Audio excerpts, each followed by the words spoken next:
some shit just pisses me off. And today, we're going to have a lore therapy session. It is well known that the Orgoth invaded to kick off Mark IV. But where? When? How? What is going on? What are they doing now? We are going to break this down into 3 easy steps so we have some clue about what's going on in this game. Step 1, the initial landing.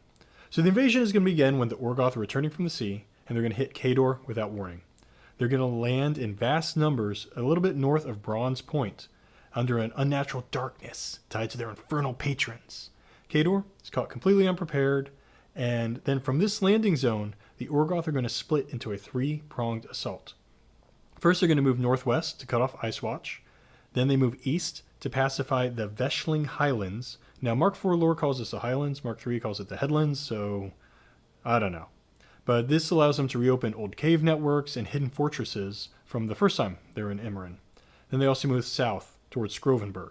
So the first stage is going to end with Khador. They're in a lot of trouble. Ice Watch is going to fall. The great prince Drozvik is killed. Russian name is killed. And they are going to begin mustering Khador forces from Kardov and sending out calls for help all across the Iron Kingdoms. So phase 2 is going to be when the Khadoran coast actually falls. So after this first landing, the first shock, the Orgoth are going to rapidly expand their beachhead into real occupation zone.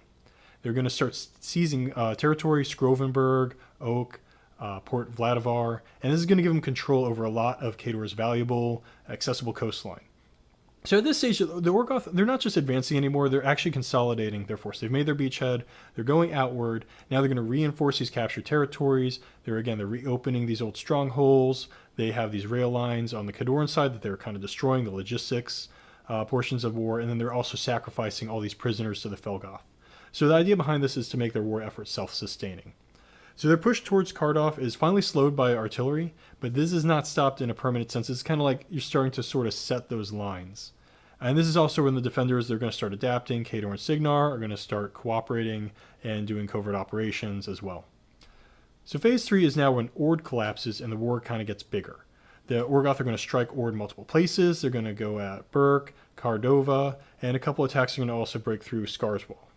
Now, Orgoth is not ready for this. So the Orgoth are just going to basically trample all over them, burn the whole place, and finally take Meran, the capital. And this stage kind of marks invasion becoming a bigger crisis.